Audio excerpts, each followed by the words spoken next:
नमस्कार, जय माई की जयति ब्रह्मास्त्र विद्या।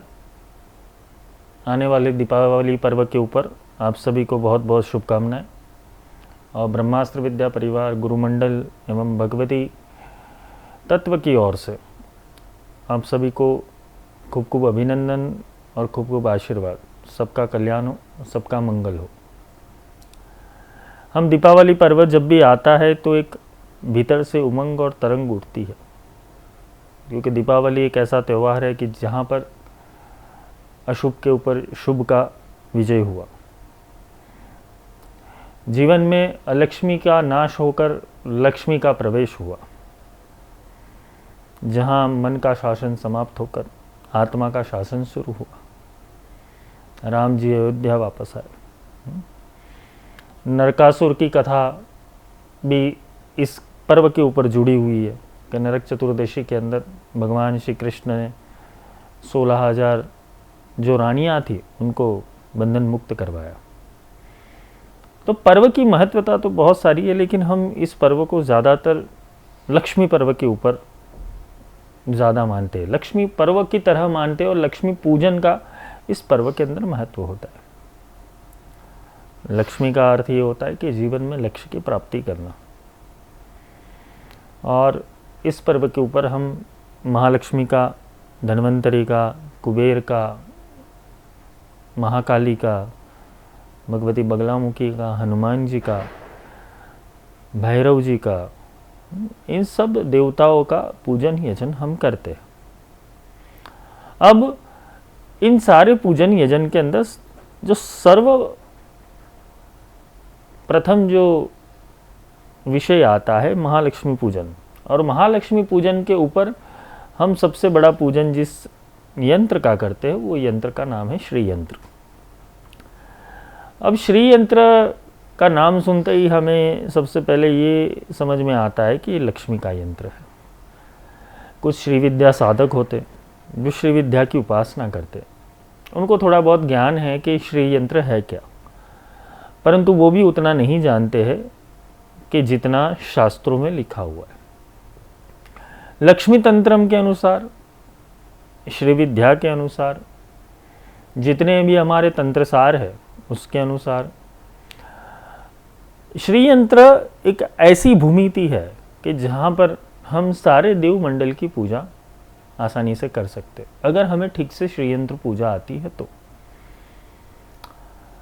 ये वीडियो बनाने का जो तात्पर्य है, ये जो संदेश देने का जो तात्पर्य है, वो इतना है कि आपके जीवन में जो आप पूजा पाठ, मंत्र तंत्र यंत्र का अर्चन करते हो, क्या सही रूप से हो रहा है कि नहीं।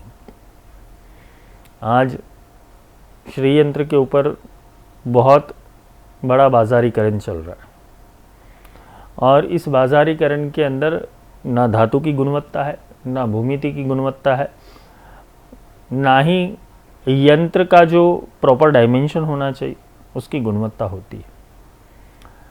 ये यंत्र जो बनता है उसमें ना मुहूर्त दिखा जाता है, ना नक्षत्र दिखा जाता है, ना योग, ना करण, ना आपकी कुंडली के जो गोचर ग्रह है उसके हिसाब से यंत्र का निर्माण होता है। हम बाज़ार में जाते हैं, और अभी तो ऑनलाइन शॉपिंग भी हो गई है, हम जाकर सीधा ये बोलते कि हमें अच्छा श्री यंत्र दे दो।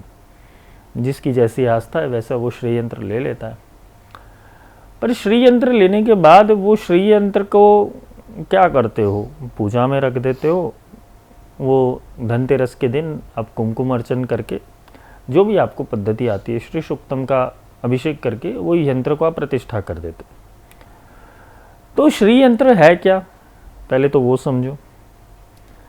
श्री यंत्र के प्रकार कितने हैं उसको समझना चाहिए। श्री यंत्र किस मुहूर्त में बनता है वो समझना चाहिए। श्री यंत्र को अवेकिंग कैसे करना चाहिए वो समझना चाहिए। और श्री यंत्र की पूजा पाठ और पद्धतियाँ क्या क्या है, क्योंकि श्री यंत्र एक नादी प्रकार का होता है, एक अनादि प्रकार का होता है। श्री यंत्र के अंदर बहुत सारे ज्योमेट्री के अंदर भूल है अभी, क्योंकि जो भी बाज़ार में यंत्र मिलते हैं उसके अंदर प्रॉपर ज्योमेट्री नहीं होती। काफ़ी सारे यंत्रों के अंदर जो कमल दल होता है वो नीचे की ओर होता है, जबकि जब कमल खिलता है तो वो कमल का जो पोर्शन होता है वो ऊर्ध्व होता है। मेरू यंत्र में ज़्यादातर ये गलतियाँ होती। काफ़ी लोग होलो यंत्र ले लेते।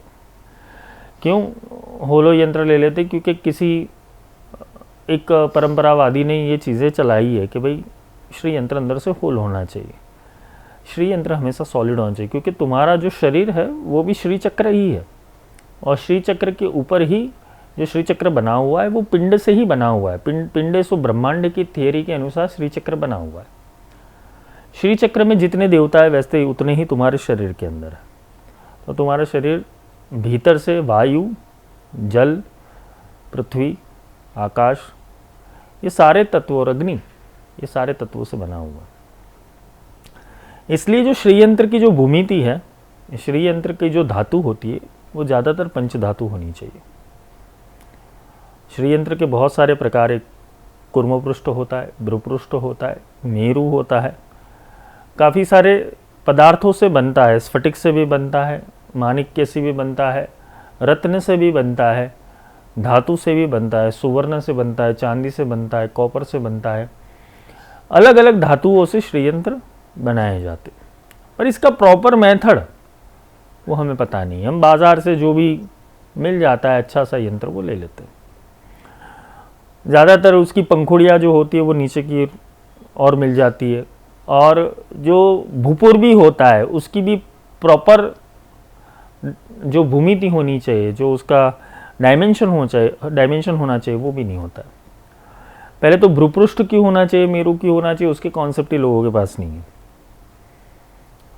जो मेरू यंत्र होता है, जो श्री यंत्र के अंदर जो मेरू होता है, जिसे हम पिरामिड आकार का यंत्र कहते हैं, जिसके अंदर चक्र सेट किए जाते हैं, उसके डायमेंशन क्या होने चाहिए और भ्रूपृष्ठ के डायमेंशन क्या होने चाहिए, ये भी एक विज्ञान है।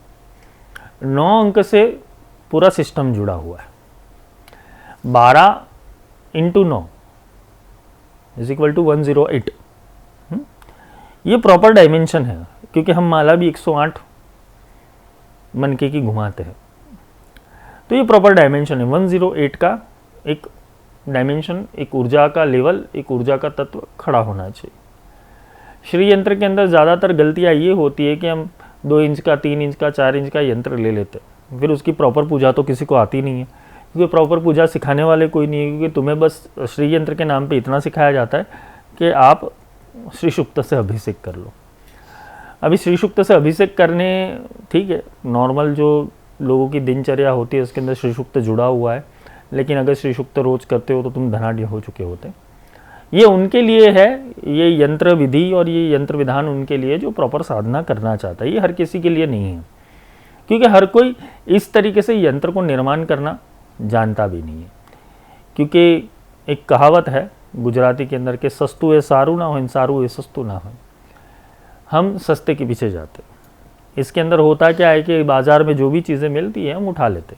कभी कभी कागज़ और भोजपत्र के यंत्र के ऊपर भी लोग, प्लास्टिक के यंत्र के ऊपर भी लोग पूजा कर लेते। आज तुम कितनी भी शक्तिपीठ के अंदर जाओ, कितने भी मंदिरों के अंदर जाओ, जो भी सिद्धपीठ है, वहाँ पर प्रॉपर धातु के यंत्र होते हैं। ऐसे सर्वोत्तम धातु सुवर्ण ही है, पर सुवर्ण आज के युग के अंदर इतना महंगा है कि कोई खरीद ना सके, कोई बना ना सके। फिर आती है चांदी, चांदी भी उतनी महंगी है। अब तुम ठोस यंत्र बनाने जाओ तो 10 किलो की चांदी चली जाए तुम्हारी, तो इतना कोई अफोर्ड भी नहीं कर सकता। तो शास्त्र के अंदर पंच गोलम का एक निर्माण बताया गया है कि पंच धातु का मिश्रण करके आप श्री यंत्र का निर्माण कर सकते हो। अब बात आती है कि धातु, पंच धातु कर सकते हो, कोई स्फटिक का भी यूज़ कर सकता है, कोई माणिक्य का भी बना सकता है, कोई पन्ना का भी बना सकता है, जिसकी जो आस्था है वो बना सकता है। लेकिन उसका जो डायमेंशन, उसकी जो गोलाई, उसकी जो चौड़ाई, उसकी जो हाइट, वो एक प्रॉपर गणित के रूप में होनी ज़रूरी है। तो साधकों को ये समझना चाहिए कि तुम जिस साधन का उपयोग कर रहे हो क्या वो सही रूप से तुम्हारे पास अवेलेबल है। क्योंकि श्री विद्या के साधकों को तो यही समझना चाहिए कि श्री यंत्र यानी कि उनका मुख्य साधन है। बिना साधन साधना नहीं हो सकती। तुम्हारे पास माला सही होनी चाहिए, तुम्हारे पास आसन सही होना चाहिए, तुम्हारे पास यंत्र सही होना चाहिए, तुम्हारे पास मेथड सही होनी चाहिए, तुम्हारा जो मंत्र है वो दक्षिण मार्ग से है, वाम मार्ग से है, श्रीकुल से है, कालीकुल से है, कौल मार्ग से है, कौन से मत से है मंत्र। पंचदशी तो हर कोई आज ऐसे ही कर लेता है। आज पॉडकास्ट और जो भी सोशल मीडिया के प्लेटफॉर्म से उसके अंदर बहुत सारे इजीली अवेलेबल पीडीएफ या तो लिटरेचर मिल जाते हैं, लेकिन कौन सी उपासना से, कौन से मत से, कौन से आमनाई से वो मंत्र सिद्ध किया जाए, उसका प्रॉपर गाइडेंस होना चाहिए। पंचदशी सीधा नहीं कर सकते। उससे पहले श्री विद्या के बहुत सारे क्रम होते हैं, मातृका न्यास से लेके बहुत सारी चीज़ें होती है। बाला, महागणपति, मातंगी, वाराही, श्यामला, ये सारे उनके पड़ाव है। श्री यंत्र का उपयोग या तो श्री यंत्र की उपयोगिता तब आती है श्री विद्या के अंदर के जब आप बाला पूर्ण कर लो और उतने मंत्र तुम्हारे सिद्ध हो जाए, उतने मंत्र का जपात्मक हो जाए, फिर जाके तुम पंचदशी जब शुरू होती है तब जाके तुम श्री यंत्र की उपासना शुरू कर सकते हो। फिर जाके नवचक्र, आवरण पूजा, सपरिया पूजा, ये सारी चीज़ों का महत्व होता है। देवी खड़गमाला, श्री सूक्तम वो किसी भी देवी की षोडशोपचार पूजा है। श्री सूक्तम वो अवेकिंग प्रोसेस है देवी का। श्री सूक्तम वो चेतना का आवाहन है। श्री सूक्तम के ऊपर मैंने पूरा श्री सूक्तम रहस्य समझाया हुआ है, 16 लेक्चर है उसके, और आपको यूट्यूब के अंदर पूरा उसका विवरण मिल जाएगा कि पूरा श्री सूक्तम मैंने समझाया हुआ है कि श्री सूक्तम है क्या। तो श्री सूक्तम भी समझ के करें, बिना समझे अगर श्री सूक्तम किया तो श्री सूक्तम भी फल नहीं देगा। तो श्री यंत्र के ऊपर कौन सी साधनाएं होनी चाहिए उसका ज्ञान भी इंसान के पास नहीं है। हाँ, ललिता सहस्त्र नाम से कुमकुमार्चन कर रहे हो या लक्ष्मी सहस्त्र नाम से तुम उसके ऊपर पंखुड़ियाँ चढ़ा रहे हो, कमल पुष्प चढ़ा रहे हो, वो एक नॉर्मल पूजा है, बृहद पूजा नहीं है। पूरा श्री यंत्र जगाने का प्रोसेस अलग है। हम लोग श्री यंत्र को कैसे करते, प्राण प्रतिष्ठा भी नहीं करते, सीधा लाते गंगा जल और दूध। आजकल तो फैशन हो गया है, क्योंकि जो लोग श्री यंत्र बेचते हैं, जो वेबसाइट वाले श्री यंत्र बेचते हैं, वो पूजा विधि शॉर्ट में बता देते कि गंगा जल से स्नान करा दो, फिर पंचामृत से स्नान करवा दो और फिर श्री सूक्तम का अभिषेक कर दो। ये प्रॉपर विधान नहीं है। आज गंगा जल से ही सारी वस्तु पवित्र नहीं होती है, क्योंकि उसे मंत्र शोधन प्रक्रिया के द्वारा उस यंत्र को जगाया जाता है। पहले तो यंत्र के अंदर, धातु के अंदर जीवंतता होनी चाहिए। आज पत्रे के यंत्र मिलते हैं, आज बाजार में भी जाओगे भाई श्री यंत्र दे दो, तो वो अच्छा सा 4 इंच वाला 5 इंच वाला तुम्हें यंत्र दे देगा, कोई बड़ा सा इसका यंत्र ले आएगा, पर उसकी धातु की पुष्टि यानी कि धातु सही है कि नहीं, उसके अंदर जो अंकित किया हुआ श्री यंत्र है वो प्रॉपर है कि नहीं। ऐसा ही यंत्र होता है बगलामुखी का। बगलामुखी का भी लोग मतलब कभी कभी तो ऐसी हालत होती है कि निकल के यंत्र यूज़ किए जाते हैं बगलामुखी के अंदर, जबकि बगलामुखी विद्या के अंदर इसका स्पष्ट मना है, या तो सुवर्ण या तो ब्रास या तो चांदी। वैसे ही श्री यंत्र के अंदर भी धातु का एक अलग महत्व है। अब यंत्र तो चलो बाजार से ले लोगे, लेकिन मुहूर्त का क्या करोगे? सबसे बड़ी प्रॉब्लम यहाँ पर आती है कि मुहूर्त का ज्ञान नहीं होता है। श्री यंत्र ले तो आते हो, लेकिन कौन से मुहूर्त में वो श्री यंत्र बना है, तुम्हारी गोचर अवस्था के हिसाब से श्री यंत्र बनाया है कि नहीं, और तुम्हें श्री यंत्र कौन से डायरेक्शन में रखना है घर के, वो भी ज्ञान नहीं होता है। बस मंदिर में रख दो, भला हो जाएगा, ऊर्जा का केंद्र बन जाएगा। ये सारी बचकानी बातें हैं। क्यों? क्योंकि जब तक तुम उसकी ऑथेंटिसिटी जानोगे नहीं श्री यंत्र की, तब तक वो श्री यंत्र फल नहीं देगा। ओरिजिनल चीज़ चाहिए। अब ये चीज़ ऐसी नहीं है कि तुम बाजार में से उठा लो, पहली बात तो ये समझ लो। इसका एक निर्माण विधि प्रोसेस होता है पूरा। श्री यंत्र बनाना या बगलामुखी यंत्र बनाना, उसके कुछ मुहूर्त मैं आपको बता देता हूँ, और प्रॉपर धातु से बनाना है, प्रॉपर डायग्राम से बनाना है, उसका आकार भी प्रॉपर होना चाहिए। मैं आपको अंत के अंदर सारा जो श्री यंत्र का प्रोसेस है वो मैं आपको समझा दूंगा। तो नक्षत्र और मुहूर्त क्या है श्री यंत्र के अंदर? धनतेरस एक उत्तम मुहूर्त है श्री यंत्र बनाने का, बगलामुखी यंत्र बनाने का। काली चौदस अच्छा मुहूर्त है, दीपावली अच्छा मुहूर्त है, लाभ पंचमी अच्छा मुहूर्त है। फिर आता है अपना किसी भी मंगल अश्विनी योग, जिसे देवी अथर्वशीर्ष के अंदर भौम अश्विनी योग बोला गया है। तो मंगल अश्विनी, शनि रोहिणी, इसे अमृत सिद्धि योग कहा गया है। उस समय के ऊपर श्री यंत्र या बगलामुखी यंत्र का निर्माण करना चाहिए। बगलामुखी यंत्र ज्यादातर होली का है, कालरात्रि है, उत्तरायण है जिसे मकर संक्रांति कहते हैं, शिवरात्रि है, प्रदोष काल के अंदर है, किसी भी नवरात्रि की अष्टमी के दिन, ये एक मुहूर्त है। श्री यंत्र के अंदर अमृत सिद्धि योग के साथ साथ अक्षय तृतीया का मुहूर्त मिल जाए, शिवरात्रि का योग मिल जाए। अगर तुम साधक हो तो शिवरात्रि के ऊपर ये चीज बनाओ। अगर तुम्हें धन वर्षा करनी है, धन का आकर्षण करना है, तो इसे अक्षय तृतीया के ऊपर बनाओ। वसंत पंचमी के ऊपर बनाने के ऊपर विद्या सिद्ध होती है, जिसे वाक सिद्धि बोले जाता है। तो मकर संक्रांति के ऊपर उसका एक अलभ्य प्रयोग होता है, श्री यंत्र और बगलामुखी का। उस समय के ऊपर जब संक्रांति हो जाती है, उत्तर से दक्षिणायन में प्रवेश हो जाता है, उत्तरायण जब कंप्लीट हो जाता है, फिर जाके तुम उस प्रोसेस के अंदर यंत्रों का निर्माण कर सकते हो। गुरु पुष्य योग, रवि पुष्य योग, मंगल अश्विनी, शनि रोहिणी, गुरु हस्त, गुरु जब हस्त में जाता है तब यंत्र का निर्माण किया जाता है। हस्त नक्षत्र का महत्व बगलामुखी विद्या के अंदर बहुत अच्छा है, क्योंकि हस्त नक्षत्र के अंदर ये विद्या अपना पूर्ण रूप धारण करती है। अश्विनी योग और रोहिणी योग, ये देवी की चेतनाओं को वाइब्रेंट करती है, मतलब उसे फुलफिलमेंट देती है। धनतेरस है और साथ में नवरात्रि के जितने योग बनते हैं, 4 नवरात्रि आती है। काफ़ी सारे हिंदुओं को यही नहीं पता है कि साल में नवरात्रि कितनी आती है, 4 नवरात्रि आती है। तो शाकंभरी के ऊपर, श्रीयंत्र के ऊपर अलग विधान होता है, चैत्र नवरात्रि के ऊपर अलग विधान होता है, गुप्त नवरात्रि के ऊपर अलग विधान होता है, और ये जो आश्विन नवरात्रि होती है उसके ऊपर अलग विधान होता है। हर एक नवरात्रि के ऊपर, श्रीयंत्र के ऊपर विधान अलग अलग होता है। श्री सुक्तम भी तुम जो कर रहे हो 16 श्लोक वाला, वो जरूरी नहीं कि वो हर किसी को अच्छा फल दे, क्योंकि उसके अंदर भी संपुटीकरण करना जरूरी है। संपुटीकरण का अर्थ ये होता है कि कभी दुर्गा के मंत्र से, कभी कमला के मंत्र से, कभी पंचदशी के मंत्र से इसको गर्भस्थ करना जरूरी है। तो ब्रह्मास्त्र विद्या संस्थान साधकों के हित के लिए ये साधना पद्धति और श्रीयंत्र निर्माण, इन दोनों का आयोजन करने वाली है।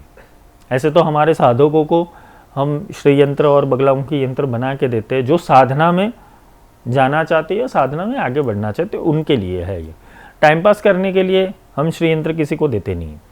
जिनको सच में साधना करनी है, जिसको सच में सीरियसली इन विद्याओं को जानना है और इस विद्या को सिद्ध करना है, उसके लिए हम ये निर्माण करते हैं।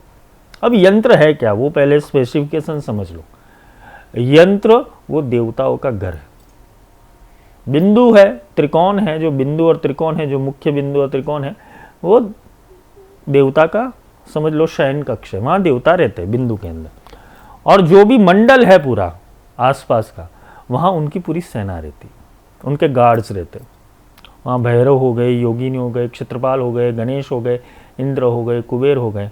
तो श्रीयंत्र के अंदर कम से कम 2168 प्रकार के देवता निवास करते सूक्ष्म रूप से। और ऐसे देखने जाए तो पूरा जो योगिनी मंडल से और जो भी देवता क्रम है वो 153 बनता है। तो ये भी समझने की हमें कोशिश करनी चाहिए कि जो हम यंत्र का पूजन कर रहे हैं, क्या हमें उसके उतने सारे देवताओं के नाम और अर्चन आते हैं कि नहीं। क्योंकि हम श्री यंत्रों को केवल कुमकुमार्चन करके छोड़ देते।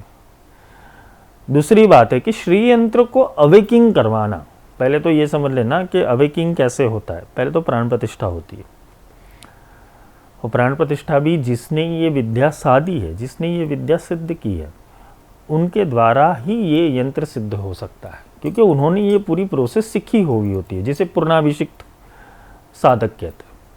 श्री विद्या के अंदर 14 साल तुम साधना करो, तब जाके पूर्णाभिषिक्त बनते हो, तब जाके तुम यंत्र सिद्धि का तुम्हें ज्ञान आता है, तुम्हें अवेकिंग करने का तुम्हारे अंदर एलिमेंट आता है। जिसने साधना ही नहीं की वो यंत्र सिद्ध करके कैसे देगा?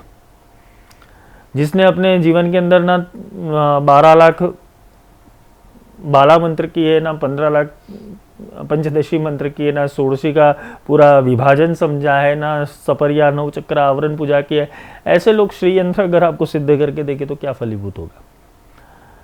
तो आपके पास प्रॉपर मेंटरशिप होनी ज़रूरी है, प्रॉपर गाइडेंस और प्रॉपर गुरु का सानिध्य होना ज़रूरी है। श्री विद्या कोई ऐसा क्रम नहीं है कि तुमने 5 दिन 7 दिन के अंदर सिद्ध कर दिया। तुम्हें कम से कम अपने जीवन के बहुत साल का समय तुम्हें देना पड़ेगा। मंत्र सिद्धि, न्यास सिद्धि, मातृका सिद्धि, यंत्र सिद्धि, यंत्र के अंदर प्राण कैसे पूरे जाते हैं, कौन सी मुद्रा से पूरे जाते हैं, कैसे तुम देवी का आवाहन कर सकते हो, कैसे कम्युनिकेशन कर सकते हो, मुद्रा देवता जिसे बोलते हैं। श्री यंत्र के साथ कम्युनिकेशन करने की मुद्रा क्या है? जो 10 प्रकार की मुद्रा बताई गई है, वो मुद्रा का भी इंसान को ज्ञान नहीं होता है, श्री यंत्र घर में रखा हुआ होता है। तो काफ़ी ज़्यादातर क्या होता है कि वो यंत्र दोष में आ जाते हैं, वो यंत्र तुम्हें ज़्यादा फल नहीं दे पाते क्योंकि तुम्हें उसे प्रॉपर अर्चन करना नहीं आते। जैसे तुमने चीफ मिनिस्टर को या प्राइम मिनिस्टर को अपने घर में इनवाइट कर दिया और रख दिया, उनके नाम का फ़ोटो लगा दिया, लेकिन उनका आगता स्वागता कैसे करना है, उनका अर्चन पूजन कैसे करना है वो तुम नहीं जानते, तो वो यंत्र तुम्हें फलीभूत नहीं होता। वो वहाँ अलक्ष्मी का भी वास हो जाता है। पहले तो धातु ही अच्छी नहीं होती, मुहूर्त में नहीं बनी होती, और कभी कभी तो निकल के यानी पत्रे के और लोहे के यंत्र घर के अंदर होते हैं जो तुम्हें कभी भी अच्छा फल नहीं देते। तो अगर मैंने मुहूर्त तो पूरा समझा दिया, धातु भी पूरी समझा दी है कि कौन कौन सी धातु में बनाया जाए। ऐसे तो सुवर्ण में सबसे उत्तम माना गया है। अगर तुम्हारी कैपेसिटी है तो सुवर्ण में बनाओ, अगर तुम्हारी कैपेसिटी मध्यम है तो चांदी में बनाओ, अगर कैपेसिटी नहीं है तो पंच धातु में बनाओ, लेकिन उसका प्रॉपर डायमेंशन होना चाहिए, प्रॉपर उसकी भूमिति होनी चाहिए। हम इतना छोटा सा मेरू यंत्र लाते हैं, मेरू का अर्थ होता है महामेरू, जिसे बोलते हैं महामेरू। मेरू यंत्र इसलिए होता है क्योंकि वो वाइब्रेशन फैक्टर है। ये पिरामिड आकार का यंत्र होता है, वहाँ अलग अलग 9 प्रकार के स्टेप होते हैं, जो प्रॉपर एक स्टेप के बाद जो दूसरा स्टेप होता है उसकी बीच की जो अंतराल होता है वो भी एक प्रोपोर्शन के अंदर होना चाहिए। दूसरा है जो भ्रूपृष्ठ यंत्र है, उसके भी जो डायमेंशन होने चाहिए वो 9 से शुरू होने चाहिए। या तो 9 सेंटीमीटर का बनाओ, या 9 इंच का बनाओ, या 12 इंच का बनाओ। मेरू का भी 6 इंच से लेकर 12 इंच का मेरू होना चाहिए तुम्हारे पास, अगर प्रॉपर साधना करनी है। क्योंकि तुम छोटा सा यंत्र लगाओ तो उसके अंदर 9 चक्र आवरण और सपरिया पूजा नहीं कर पाओगे। अगर तुम श्री विद्या के अंदर लक्ष्मी जो साधना है उसके अंदर आगे बढ़ना चाहते हो तो तुम्हारे पास प्रॉपर ज्योमेट्री वाले यंत्र होने ज़रूरी है। तो ये श्री यंत्र विधान है। ये कब कब बनता है, कैसे कैसे बनता है, मैंने आपको पूरी इसकी डिटेल समझा दी। अब बात आती है कि इनके प्रयोग क्या क्या है। तो नवरात्रि के अंदर इसके आप अच्छे मंत्रों के साथ प्रयोग कर सकते हो। दूसरी बात है कि सुयोग्य साधक से ही यंत्र सिद्ध करवाना है। ऐसा नहीं कि कोई भी जिसने अपने जीवन के अंदर श्री सूक्त जाना नहीं वो तुम्हें यंत्र सिद्ध करके दे देता है। 11 बार श्री सूक्त का अभिषेक करके पंचामृत से तुम्हें दे देता है। आजकल मार्केट में यही चल रहा है। काफ़ी लोग पंचामृत से और गंगा जल से स्नान करवा के सीधा दे देता है। अरे भगवती बैठी है ना, चिंता मत करो। अरे भगवती ऐसे नहीं बैठी, भगवती को उनके उपचार लगते हैं।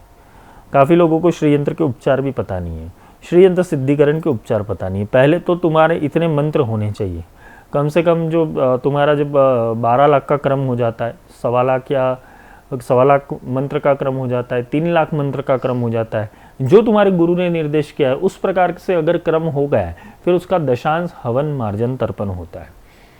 श्रीयंत्र को भी अग्नि में तपाया जाता है क्योंकि उसे अग्नि कला भी देनी होती है, उनको तर्पण भी देना पड़ता है, उन्हें मार्जन भी देना पड़ता है। ये सारी चीज़ें अगर तुम कर सकते हो तो ही श्री की पूजा करो, वरना तुम अकारांत प्रकारांत से अलक्ष्मी का ही वास अपने घर में कर लो। तो साधकों के लिए, साधक जो होता है जिसे सच में श्री यंत्र की सिद्धिकरण करनी है, सच में श्री विद्या को और बगलामुखी यंत्र को सिद्ध करना है, तो उसको प्रॉपर गाइडेंस की ज़रूरत होती है। यंत्र तो तुम बना लोगे, परंतु गाइडेंस का क्या करोगे।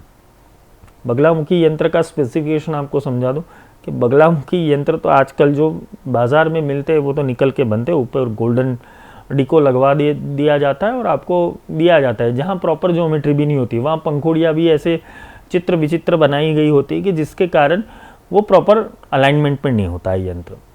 मेरू बगलामुखी के अंदर मेरू कंसेप्ट बहुत कम चल रहे, श्री यंत्र के अंदर मेरू कंसेप्ट ज़्यादा है, लेकिन बगलामुखी के अंदर भी मेरू आता है, लेकिन वो भी प्रॉपर ज्योमेट्री के हिसाब से चलना ज़रूरी है।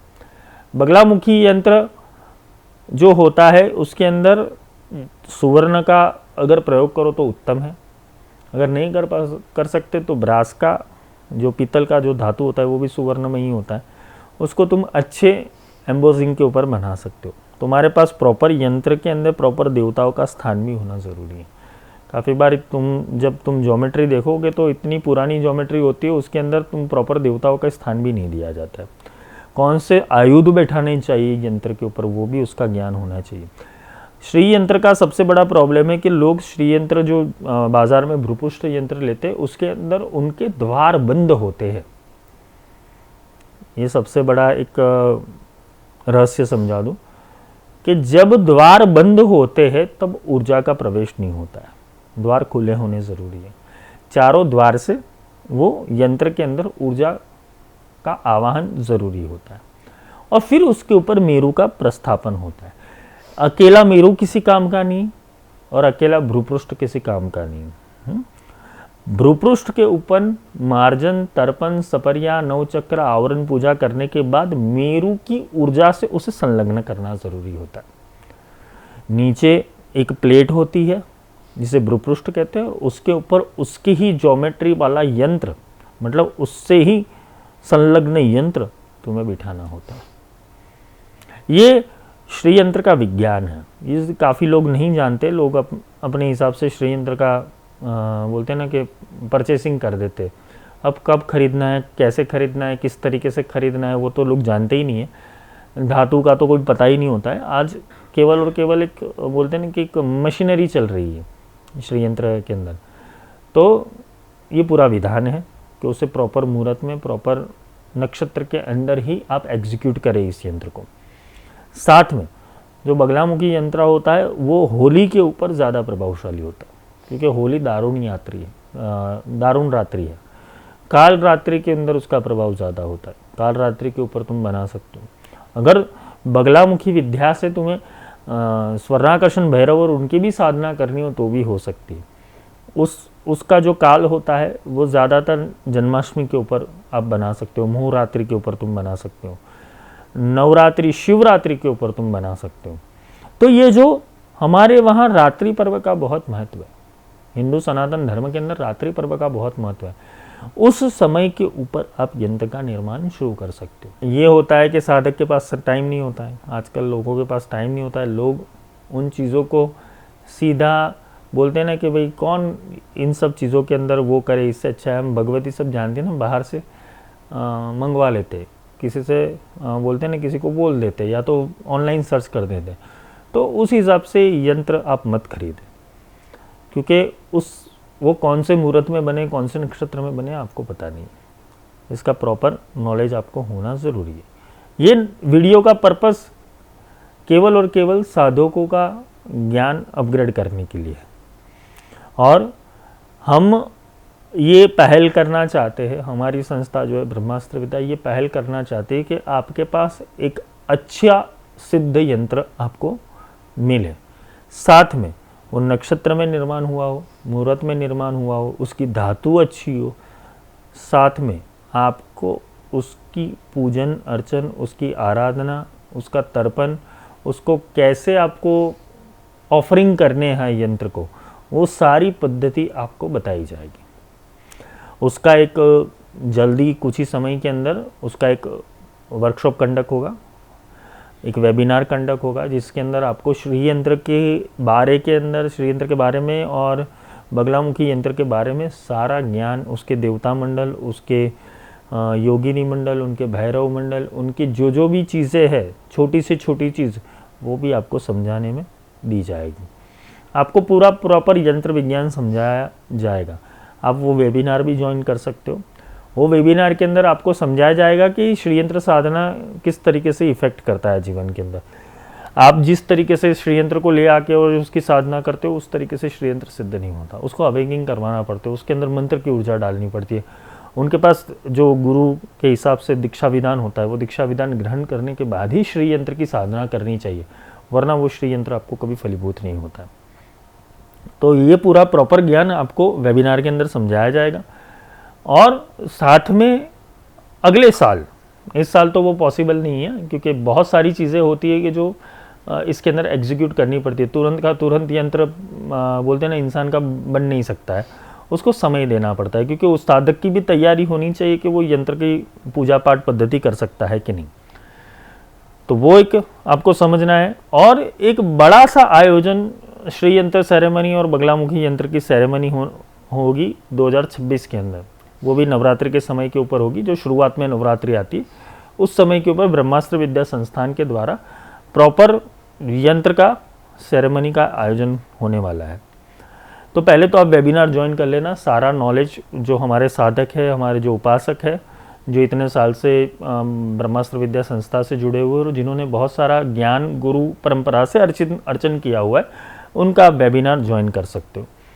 और फिर जाके आपकी रुचि के अनुसार पहले तो दीक्षा क्रम होगा और दीक्षा क्रम के बाद आपका श्री विद्या अर्चन और श्री यंत्र अर्चन होगा। तो उसके लिए आपको अगले साल तक थोड़ा समय देना पड़ेगा।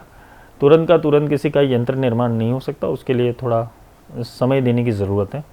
आप बोलोगे कि कल का कल यंत्र चाहिए, वो पॉसिबल नहीं है।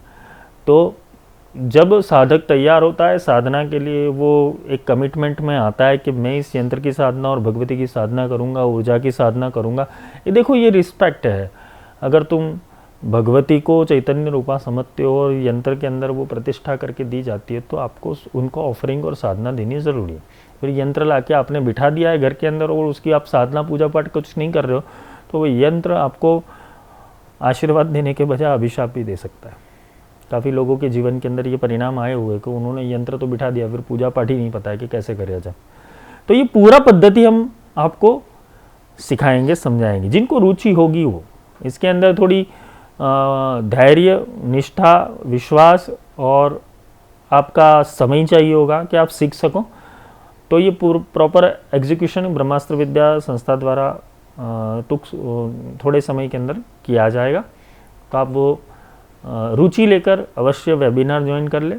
और इसका जो सेरेमनी है, अगर आप इंटरेस्टेड हो सेरेमनी के अंदर, तो आप हमारी संस्था के जो संपर्क सूत्र है जो आपको इस स्क्रीन के ऊपर दिए जाएंगे, तो वो स्क्रीन के ऊपर जो नंबर है आप वहाँ पर अपना रजिस्ट्रेशन करवा सकते हो। और आपका नाम, कुल, गोत्र, आपकी कुल देवी, कुल देवता, आपका पूरा बर्थ डिटेल्स आपको देना होगा।